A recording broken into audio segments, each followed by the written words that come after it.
자, 할공교회의 주일 10시 예배입니다.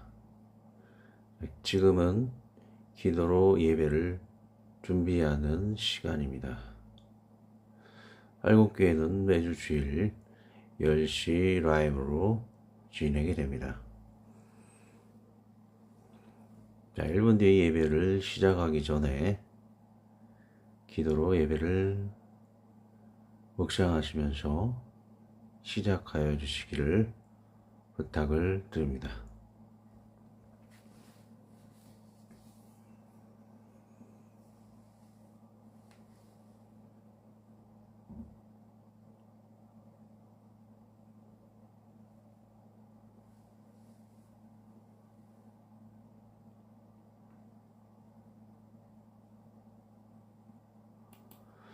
자, 사도신경 하심으로 우리의 신앙을 고백하겠습니다. 전에 가서 천지를 만드신 하나님 아버지를 내가 믿사오며 그 외아들 우리 주 예수 그리스도를 믿사오니 이는 성령으로 잉태하사 동정녀 마리아에게 나시고 본디오 빌라도에게 고난을 받으사 십자가에 못 박혀 죽으시고 장사한 지 사흘 만에 죽은 자 가운데서 다시 살아나시며 하늘에 오르사 전능하신 하나님 우편에 앉아 계시다가 저리로서 산자와 죽은 자를 심판하러 오시리라. 정령을 믿사하며 거룩한 공예와 정도가 스르게 더하는 것과 죄를 사하여 주시는 것과 몸이 다시 사는 것과 영원히 사는 것을 믿사옵나이다. 아멘. 34장 참 놀랍도다 주 크신 이름, 참 놀랍도다 주 크신 이름 같이 찬양을 하겠습니다.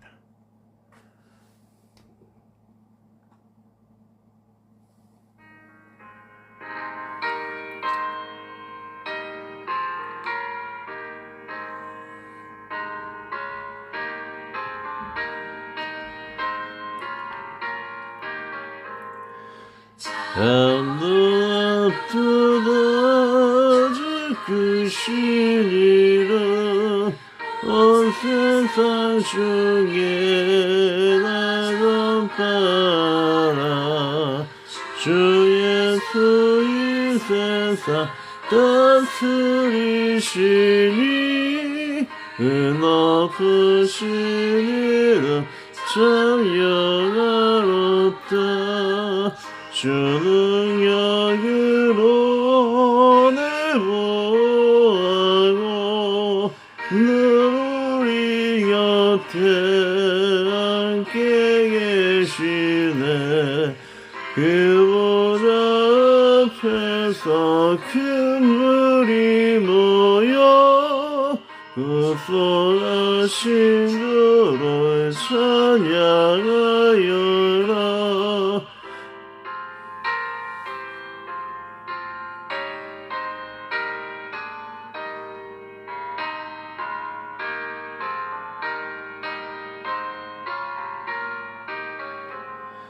저 보좌 위에 앉으신 주께 큰 소리 높여 영광 돌리세 저 천군 천사들 그 보좌 앞에 다 머리 숙여서 영배 드리네 주 하나님께 나 찬양하라 영광과 권능 지혜와 존귀 저 천사와 함께 주께 돌리고 그 영원한 사랑 나 감사하세.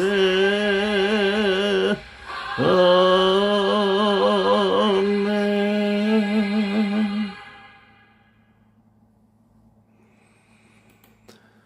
자, 오늘의 성경 말씀 마가복음 12장 35, 30절. 오늘 저번 주에 이어서 두 번째 편입니다. 마가복음 12장 35, 37절 두 번 읽고 기도하겠습니다. 예수께서 정전에 있어 가르치실 때 대답하여 이르시되 어찌하여 서기관들이 그리스도를 다윗의 자손이라 하느냐. 다윗이 성령에 감동되어 친히 말하되 주께서 내 주께 이르시되 내가 내 원수를 내 발 안에 들 때까지 내 우편에 앉았으라 하셨도다 하였느니라. 다윗이 그리스도를 주로 하였은지 어찌 그의 자손이 되겠느냐 하시니 많은 사람들이 즐겁게 듣더라 하셨습니다. 예수께서 성전에서 가르치실 때 대답하여 이르시되 어찌하여 서기관들이 그리스도를 다윗의 자손이라 하느냐. 다시 성령에 감동되어 친히 말하되 주께서 내 주께 이르시되 내가 내 원수를 내 발 아래 둘 때까지 내 우편에 앉았으라 하셨도다 하였느니라. 다윗이 그리스도를 주로 하였은지 어찌 그의 자손이 되겠느냐 하시니 많은 사람들이 즐겁게 듣더라. 아멘. 주여, 오늘은 예수 그리스도의 그 신성 성부 성자 성령 그리스도 하나님이심을 나타내는 귀한 구절을 보게 됩니다. 우리 인간의 그 아담의 죄악을 물려받은 인간이 아닌 예수 그리스도는 말씀이 육신이 되어서 오신 죄가 없으신 온전히 신성하신 거룩하신 분일 뿐만 아니고 또한 말씀이 되시는 분으로서 하나님이신 것을 보게 됩니다. 성부 성자 성령께서 하나님이시며 또 거룩하시며 죄가 없으신 분이신 것을 모두 다 믿사오며, 그리고 또한 주님께서는 하나님 아버지 성부 아버지께서는 예수 그리스도를 우편에 앉게 하시고 원수를 그 발에 들 때까지 너는 내 우편에 앉아 있으라 주여 말씀하십니다. 성부 하나님이 그 계획하심으로 인해서 우리 하나님은 원수를 발 안에 두실 것을 확실히 그 전지전능하심으로 계획하시오를 위시하며, 또한 예수 그리스도를 십자가의 사역을 감당하게 하시고 동역하여 주시고 성령 하나님께서 동역하여 주셔서 그 많은 그 귀한 뜻들을 하나 되신 성부 성자 성령 사랑으로 하나 되신 주님께서 모든 것을 이루시는 전지전능하시고 우리를 도우시는 하나님이심을 또한 믿습니다. 예수 그리스도로 변해 앉아 계시라 그 모든 일을 이루시는 것처럼 우리 또한 우리의 원수들을 발 안에 들 때까지 우리 하나님 아버지께서는 모든 것을 우리가 예상하지 못하는 그런 놀라운 방법으로 모든 원수를 이기게 하시고 물리치게 하시는 하늘보다 크시고 우주보다 크신 그 위대한 하나님이시옴을 시험이십니다. 오늘도 그 믿음으로 우리가 확신을 가지고 우리가 이해할 수 없는 상황 가운데서도 주님을 신뢰하고 나아감으로 인해서 우리의 원수를 발 안에 들 때까지 우리를 인도하시고 우리를 붙들어 주시고 우리에게 평안으로 날마다 기쁨을 더해 이끌어 주시옵기를 간절히 비옵고 원합나이다. 오늘도 우리의 삶을 주님께 이 찬양을 듣는 자, 이 말씀을 듣는 모든 자들이 하나님께 맡기고 믿음으로 나아가서 그 구원을 보게 되는 은혜를 우리가 예수 그리스도의 이름으로 누리게 도와 주시옵소서. 나아갈 때 부족한 만사오나 용서하시고 내 나름 될 수 있도록 축복하여 주시옵기를 구하며 우리 주 예수 그리스도의 이름으로 기도드리옵나이다. 아멘. 자, 오늘 말씀 두 가지 우리가 생각을 해볼 필요가 있죠. 주께서 내 주께 이르시되 그 다윗의 우션보다 크시는 주님이심을 나타내는 오늘 본문의 구절이었죠. 그래서 예수님은 다윗의 그 아담의 우션과 비교될 수 없으신 거룩하신 죄가 없으신 하나님이신 것을 나타내는 것, 즉 성자 하나님의 신성 Jesus the God라고 왼쪽에 써 있죠. 그래서 예수님은 하나님이시다는 것, 말씀이 육신되어서 이 땅에 오셨기에 그 육신은 말의 몸만 빌려난 거지 요셉과 마리아의 정자한 자가 아닌 몸만 빌려 나온 것이죠. 말씀이 마리아의 몸만 빌려 나온 것입니다. 그래서 아담의 육신을 물려받지 않은 죄가 없으신 또 말씀이 육신되어 오셨기 때문에 그 말씀은 하나님이시죠. 그래서 예수님의 신성을 우리가 오늘 본문에서 기억을 해볼 필요가 있고, 또 유명한 그 구절 내 원수를 내 발에 들 때까지 내 우편에 앉아있으라. 이렇게 이 외치 바로 성부 하나님의 말씀이셨죠. 그래서 죽을 때까지 내 옆에 앉으시라 하신 것은 원수를 완전히 지옥불에 가둬버리고 영원히 불로 멸망하실 하게 하실 하나님의 놀라운 계획을 볼 수가 있죠. 그 성부 하나님께서는 마치 영화의 감독처럼, 영화의 스토리를 만드는 그 감독처럼 자신의 원수들을 플레 모든 계획들이 다 원수를 이길 수 있도록 놀라운 능력으로 이길 수 있도록 또 흥미롭게 이길 수 있도록 다 계획을 해 놓으셨죠. 그분이 그 감독 되신 분이 성부 하나님이시기 때문에 이미 세상의 그 히스토리라고 그러죠.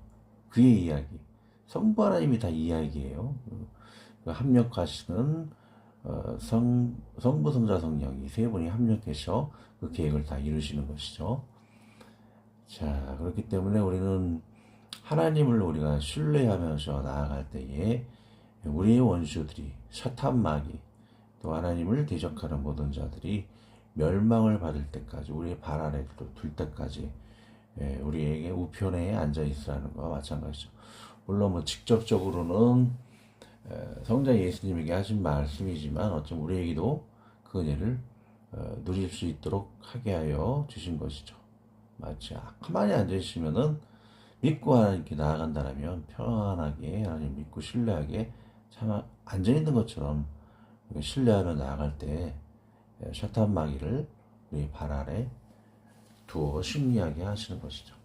그 제일 중요한 전제는 세 분을 하나님을 하나님으로 믿고 신뢰할 때 나아갈 때에 누릴 수가 있는 것이죠. 자, 언어기 우편이라고 하는 것은 오른쪽 덱시우스라고 그러죠. 읽어보겠습니다. 덱시우스는 오른손이라는 표현이라는 의미로 다음과 같이 사용되었다. 신약성경 그리스도를 하나님의 오른편으로 올려진 분으로 묘사한다. 시편 110편 1절 아마 신약 이전 시대에 이미 메시아적 의미로 해석되었을 것이다. 예수께서는 이 구절을 마가복음 여러 가지 구절이 있죠. 여기서 예수님은 다윗의 자손이라는 사실이 그의 메시아됨을 피하는 것이 아니라 구약에 많이 다윗의 후손으로서 메시아됨을 이야기하고 있죠. 그래서 그 이야기를 피하는 것이 아니라 다윗 보좌와 왕국의 단순한 회복을 훨씬 능가하는 보다 큰 영광에 비춰볼 때 수수께끼가 되는 것이라는 사실을 보여준다.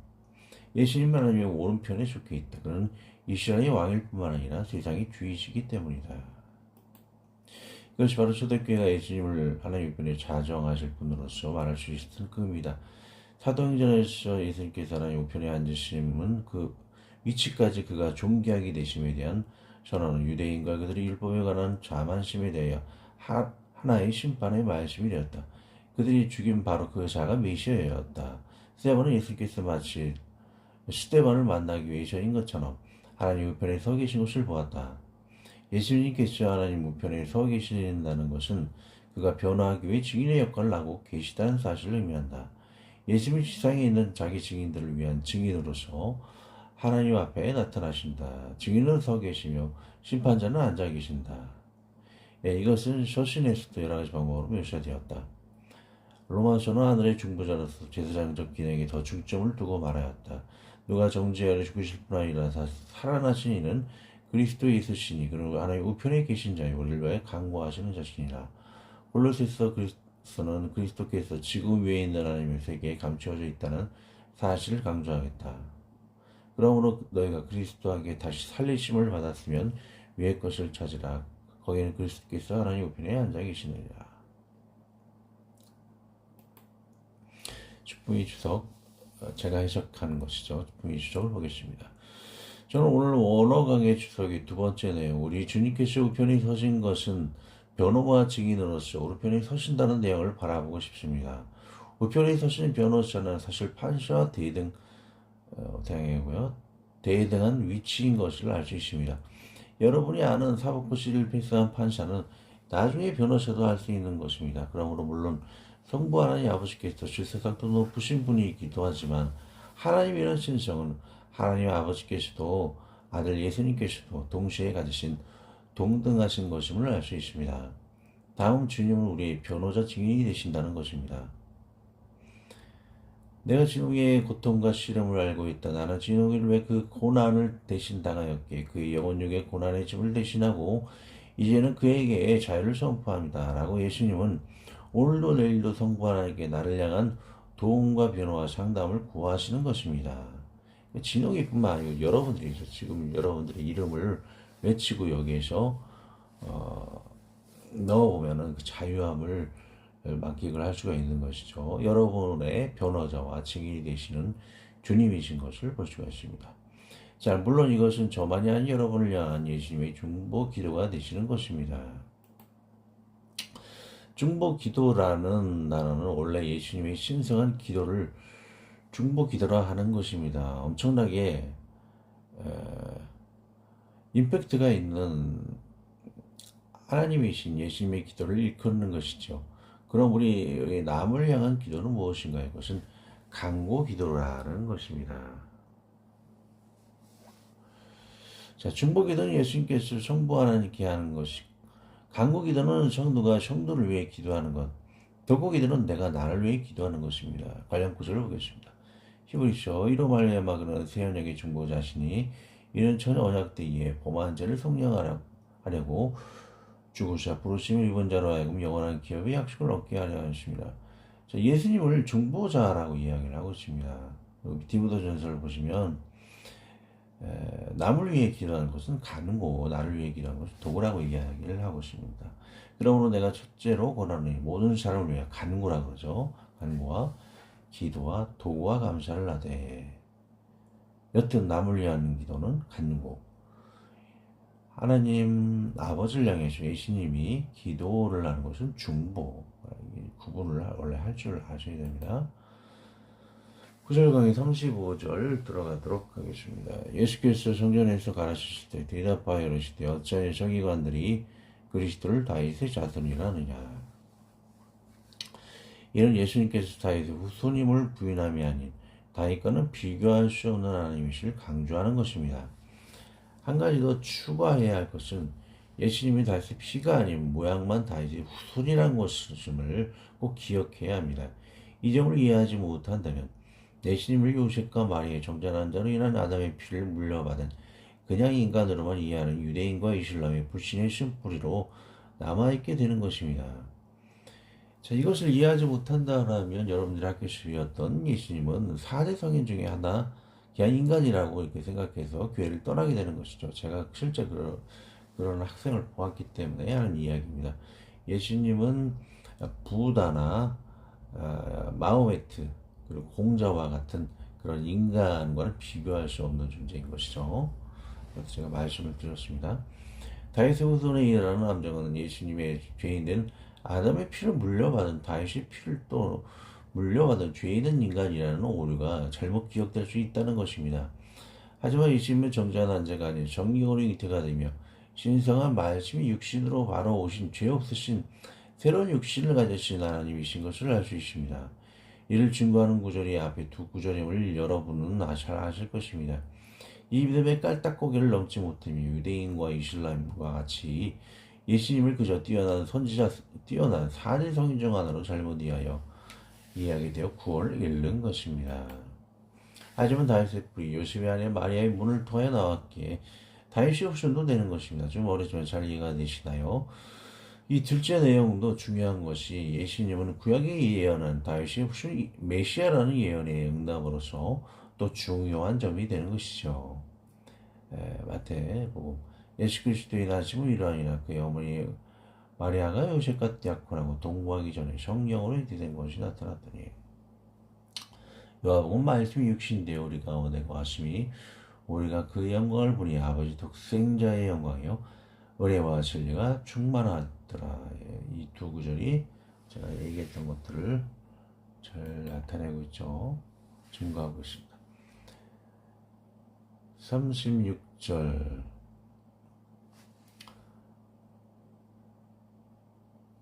자, 다윗이 성령에 감동되어 친히 말하되 주께서 내 주께 이르시되 내가 내 원수를 내 바라줄 때까지 내 편에 앉았으라 하셨도다 하느니라. 자, 여호와께서 내 주에게 말씀하시기를 내가 내 원수로 내 발판이 되게 하기까지 너는 오른쪽에 앉아 있으라 하셨도다. 주께서 내주께 이르시다가 아니고 여기 시편 언어에는 여호와께서라고 이야기를 하고 있습니다. 그래서 잘 표현을 원래 잘 하고 있죠. 자, 관련 구절을 원본을 보아 더 명확히 문맥의 내용을 이해할 수 있습니다. 여호와는 성부 하나님을 의미하고 내 주는 예수님을 의미할 것입니다. 여호와라는 이름은 하나님의 성호에게 유대는 함부로 부르지 않는 관습에게 예수님도 따라 주신 것 같습니다. 여호와라는 성호를 나의 주인 아도나의 주로 대신하고 있습니다. 본문의 내용 중에 성부 하나님의 자신 찬 외침은 바로 당신께서 세상의 모든 계획을 이루시는 감독과 같은 분이기 때문입니다. 세상의 모든 역사인 히스토리는 성부 하나님의 계획일 뿐입니다. 그 누구도 이를 거스를 수 없으며 하나님의 영광과 승리, 정과 정의의 승리는 이미 계획되는 한 걸음 한 걸음 진행되고 있을 뿐입니다. 예수님도 편히 앉아 계실 수 있는 것은 그 계획대로 과거도 지금도 미래도 하나님의 영광을 위해 그 백성의 평안을 위해 오직 진행이 되기 때문입니다. 아멘 할렐루야. 이를 방해하는 악한 존재는 하나님의 영광을 위한 지고패하기 위한 도구일 뿐입니다. 그러므로 우리는 악과 마귀의 악인을 두려워할 필요가 없습니다. 항상 하나님을 위한 성과 정의의 행진을 멈추지 마시기 바랍니다.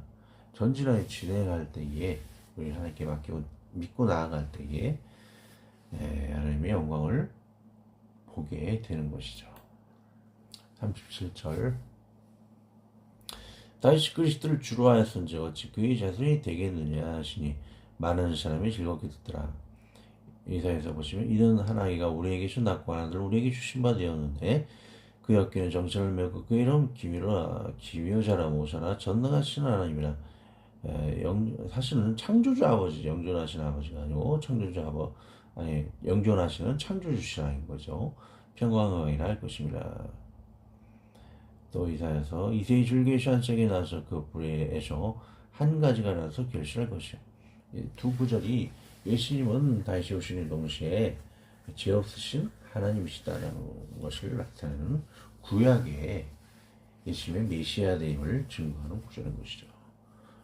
자, 밑에 주석을 보겠습니다. 제 주석입니다.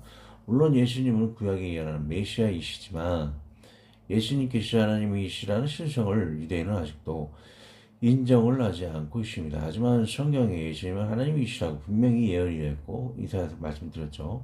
예언이 되었고 영존하시는 아버지라 했는데 아버지는 잘못된 오역입니다. 언어는 창조주라고도 해석이 될 수 있죠. 영존하시는 창조주라고 번역하는 것이 옳습니다.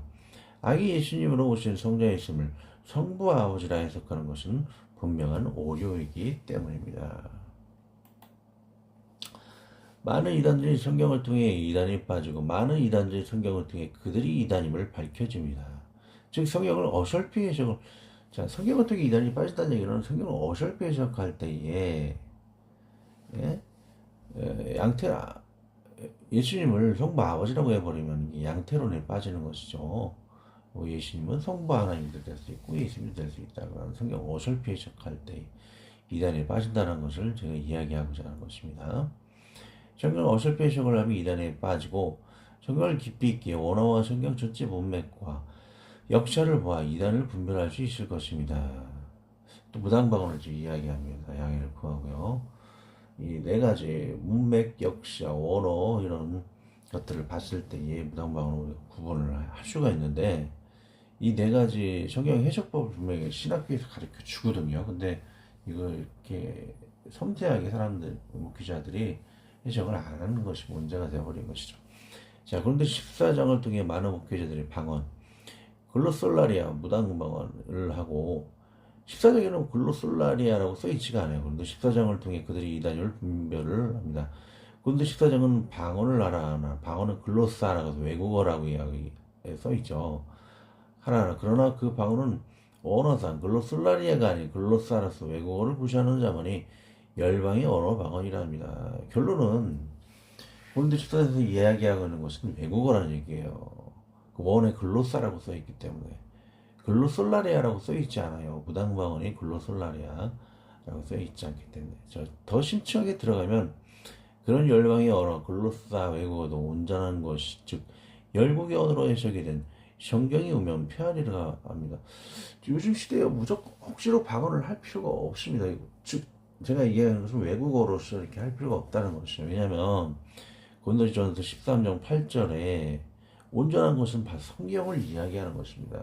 성경은 중성명사인데 중성명사로서 온전한 것이 올 때에는 그런 것들이 다 피한다라고 이야기하고 있죠. 고린도전서 13장 8절에 사랑은 언제까지나 떨어지지 아니하되 예언도 피하고 방언도 그치고 지식도 피하리라.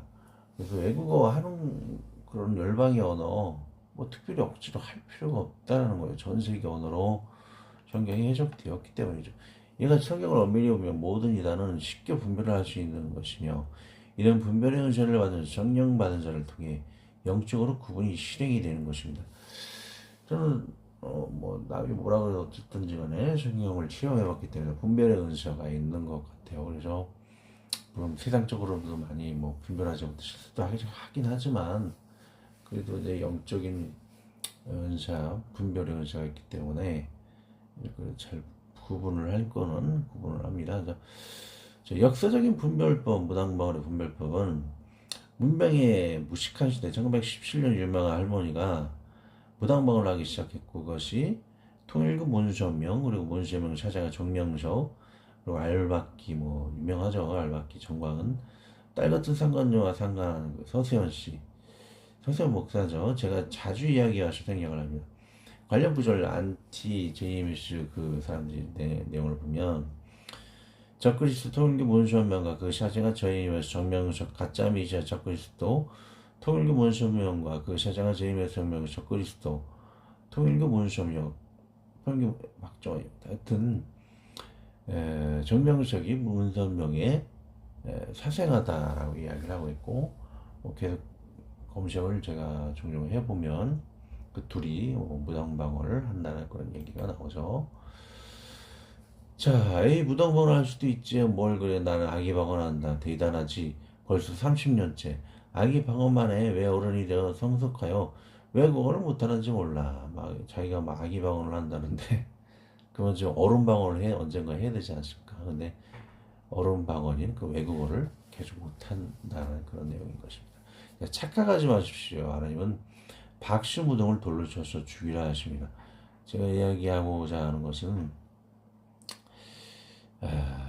박씨무당이 하는 무당방언을 막 해요.